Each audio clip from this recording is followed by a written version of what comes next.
আসসালামু আলাইকুম। মেঘলাস ওয়ার্ল্ডে সবাইকে স্বাগতম জানাচ্ছি। কাছে এবং দূরে, দেশ এবং দেশের বাইরে যে যেখান থেকে আমার ভিডিওটি দেখছেন, সব আপু ভাইয়াদের অসংখ্য ধন্যবাদ। আশা করছি সবাই আল্লাহর রহমতে খুব ভালো আছেন। আলহামদুলিল্লাহ, আমরাও খুব ভালো আছি। শীতের দিন চলে আসছে, ঠান্ডা ঠান্ডা রাতে কাঁথা গায়ে দিয়ে ঘুমাতে হয়।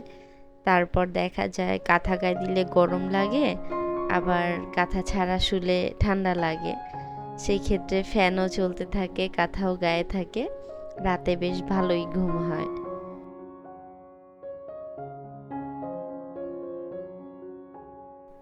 কথা বলতে বলতে ভিডিওটা শুরু করে দিয়েছি। তো সকালবেলা ঘুম থেকে উঠে আজকে আর তেমন ঝামেলা করিনি, আপনাদের ভাইয়া চলে গিয়েছে।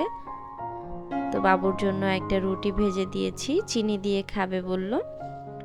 এই পর্যন্ত যারা আমার ভিডিওটির সাথে আছেন, একটা লাইক দিয়ে ভিডিওটা প্লিজ কন্টিনিউ করবেন। ভিডিওটি দেখতে দেখতে কোনো অংশে যদি ভালো লেগে যায়, তাহলে আপনি চাইলে আমার চ্যানেলটা সাবস্ক্রাইব করে নিতে পারেন, আর পাশে থাকা বেল আইকনটি প্রেস করে দিতে পারেন। এতে করে আমি নতুন কোনো ভিডিও ছাড়া মাত্রই আপনার কাছে নোটিফিকেশন পৌঁছে যাবে। আর আপনি যদি চান, তাহলে আপনার সময় ও সুযোগ মতো আপনি দেখে নিতে পারবেন।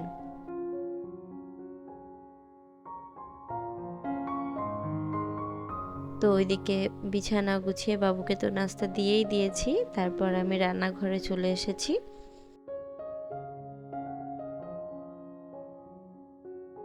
আজকে হচ্ছে বড়া বানাবো। এটাকে কাদের এলাকায় কি বলে আমি জানি না, আমরা বড়াই বলি। তো মসুর ডাল আর এই ডালটার নাম আমি জানি না, ভুলে গেছি। ওই দুই দুই ধরনের ডাল ছিল বাসায়, তো ওই দুইটা ডাল একসাথে করে ভিজিয়ে রেখেছিলাম কিছুক্ষণ। তারপর আমি ব্লেন্ডার করে নিয়েছি। ব্লেন্ডার করে এখানে একটু মশলা দিয়ে মেখে নিয়েছি, আর আমি একটু আলু কুচি করে দিয়েছিলাম। আলুটা আমি মেশিনে কেটেছি। এভাবে দেওয়ার একটাই কারণ যে একটু ভালো লাগবে, পেঁয়াজের স্বাদটা পাওয়া যাবে, তাই এভাবে করে দিয়েছি।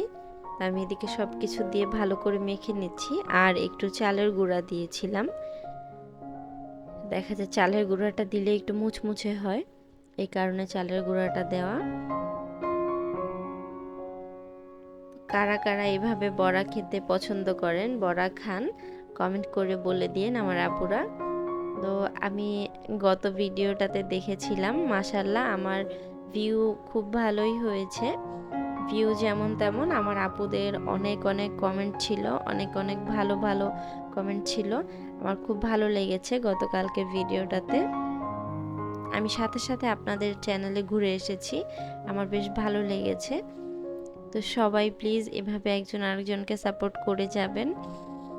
আমি কিছুদিন আগে দেখেছি যে ওয়াইট স্টুডিওতে যখন ঢুকেছিলাম, তখন দেখলাম যে আমার আপুদের চাইতে বেশি ভাইয়ার আমার ভিডিও ওয়াচ করেন।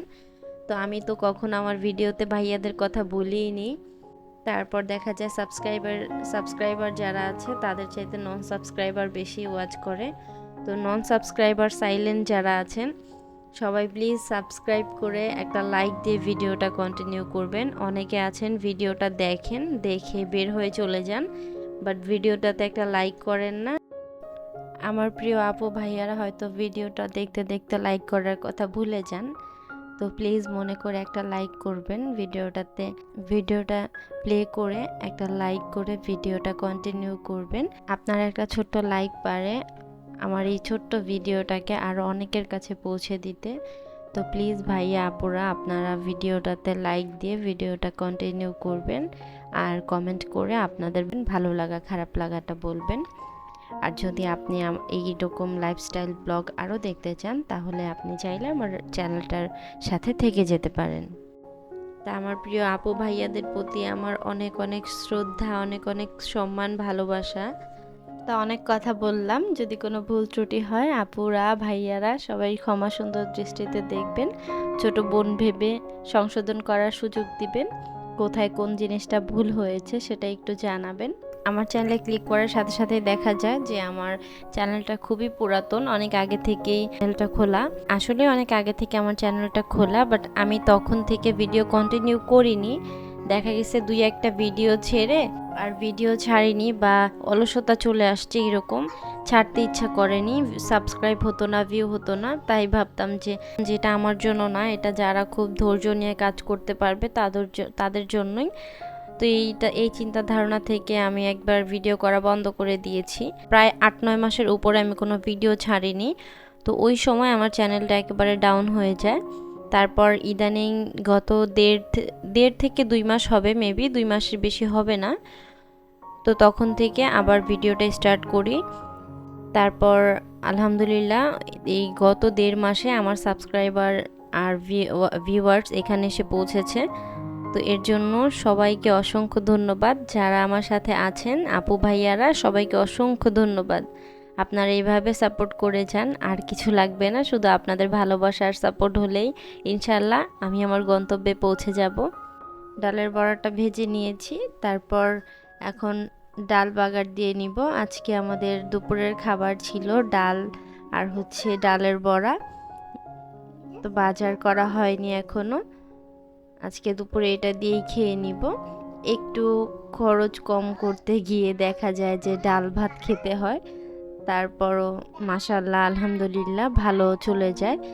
দেখা যায় একটু ভালো খেতে গেলে যেমন বেশি টাকা লাগে, তেমন একটু নর্মাল খাবার খেলে একটু টাকাটা বেঁচে যায় একদিনের, এইটাই।